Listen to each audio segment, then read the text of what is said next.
ये रिपोर्ट और ये वीडियो बहुत महत्वपूर्ण है क्योंकि ये वीडियो मिडिल ईस्ट में जो युद्ध चल रहा है और उससे पनप रहे वैश्विक संकट में जिसकी चपेट में भारत भी है के लिए है। अभी भारत के प्रधानमंत्री नरेंद्र मोदी जी ने दोनों सदनों को संबोधित करके पूरे राष्ट्र को आगाह किया है कि भयंकर संकट है और वो भयंकर संकट केवल दुनिया के अन्य कोने में ही नहीं, भारत के भी हिस्से में है।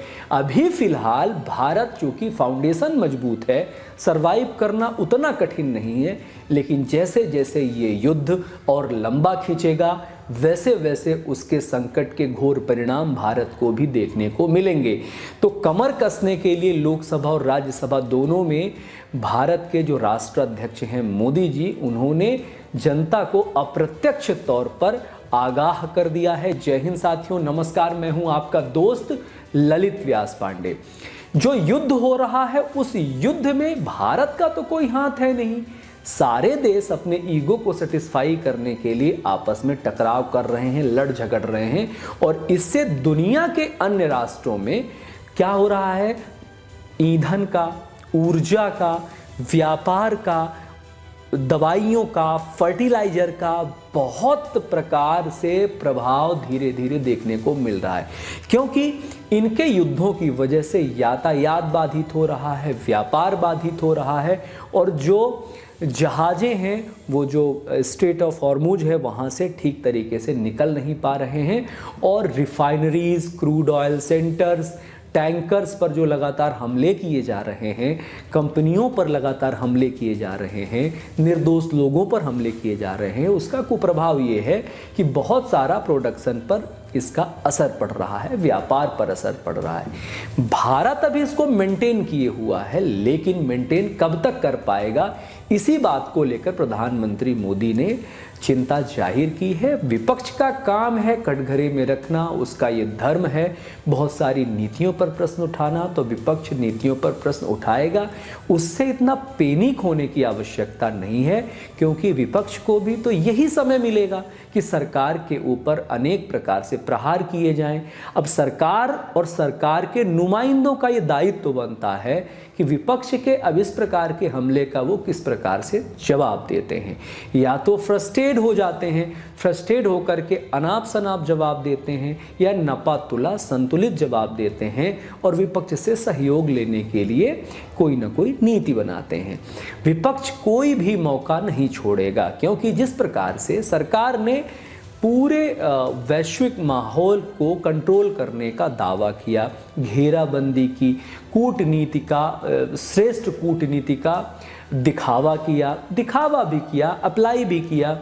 जहां पर दूसरे देशों में क्रूड ऑयल की कमी होने लगी थी, जहाज़ों का आना जाना बंद हो गया था, वहां भारत में निरंतर लगातार वो जहाज़ें आ रही थी। लेकिन जिस अनुपात में आम समय में हमारे यहाँ जो जहाज़ों का आना जाना होता था, आयात निर्यात होता था, उतनी मात्रा में अब आयात निर्यात नहीं हो रहा था।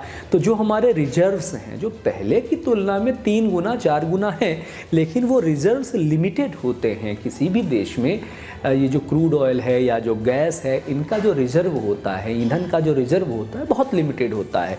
कहीं 2-3 सप्ताह का होता है, कहीं 1-2 महीने का होता है, अधिकतम 3 महीने का होता है, इससे अधिक का नहीं होता है। चाइना जैसे देशों में भी बहुत समय के लिए रिजर्व नहीं रखा जा सकता। तो ये युद्ध जो मिडिल ईस्ट का युद्ध है ना, ये पूरा का पूरा जो गल्फ कंट्रीज़ हैं उन पर लगातार ईरान हमलावर है, तो वहाँ भी प्रोडक्शंस तो नहीं हो रहा ना, रिफाइनरीज तो नहीं चालू है ना। इस वजह से पूरी दुनिया में हालात बद से बदतर होते जा रहे हैं। इन्हीं को आगाह करते हुए मोदी जी ने कहा है हम सबको एकजुट रहना है, सतर्क रहना है और चीज़ों का इस्तेमाल अपने हिसाब से करना है। ये अप्रत्यक्ष संकेत यही होते हैं कि अनावश्यक चीज़ों का इस्तेमाल करने से हमारे यहाँ जब वो चीज़ें आयात ही नहीं हो पाएंगी, वहाँ से आयात ही नहीं हो पाएंगे, तो हम लोग उसका कैसे उपभोग कर पाएंगे। ये तो बहुत जेन्युइन और प्रैक्टिकल चीज़ें हैं। अब या तो यहाँ हम अपने राष्ट्राध्यक्ष को गरिया ले, जब चीज़ें उपलब्ध ही नहीं हैं तो आएंगी कैसे। बात रही कूटनीति की, राजनीति की, तो जब ऐसे संकट होते हैं तो हर देश अपना निजी हित देखता है। भारत अपना निजी हित देख रहा है, अपनी कूटनीति देख रहा है, तो बाकी राष्ट्र अपनी निजी हित और कूटनीति नहीं देखेंगे। जिस प्रकार रूस से एक संदेश आ रहा है कि अब वो अपना जो रिजर्व है सबसे पहले अपने हित देखेगा। और दूसरी बात, वो व्यापारी देश है। जैसे अभी बीच में पाकिस्तान को उन्होंने सस्ते दामों में तेल देने की पेशकश करी, तो अपना कस्टमर थोड़ी ना कोई छोड़ेगा। अब यहाँ से विपक्ष ये कहने लगे कि देखो आपसे ज़्यादा वो पाकिस्तान को तरहीज दे रहा है, वो व्यापार कर रहा है, और व्यापार में कोई दोस्त और दुश्मन नहीं होता, व्यापार होता है। सेम इसी प्रकार का जो ईरान के साथ हमारा तालमेल है, ईरान ने हमें जहाज़ भेजे, हमारा उनसे व्यापार चल रहा है, लेकिन जब ईरान की ही हालत खस्ता है तो हम उनसे कैसे व्यापार कर पाएंगे? ये समझदारी की बात होती है। तो सबसे पहले तो हमें दुआ करनी चाहिए कहीं से भी ये किसी भी प्रकार से जल्द ये युद्ध समाप्त हो, मीडिएटर कोई भी बने।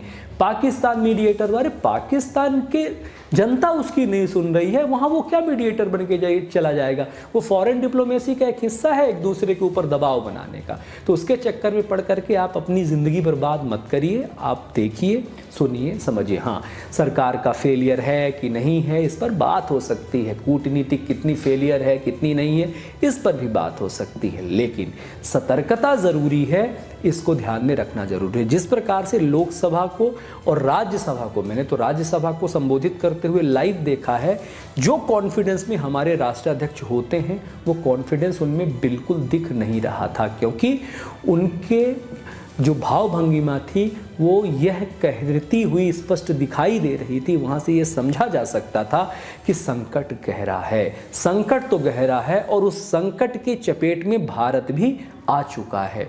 देर सबेर उसका असर हर व्यक्ति पर दिखने लगेगा, लेकिन इससे पैनिक करने की आवश्यकता नहीं है।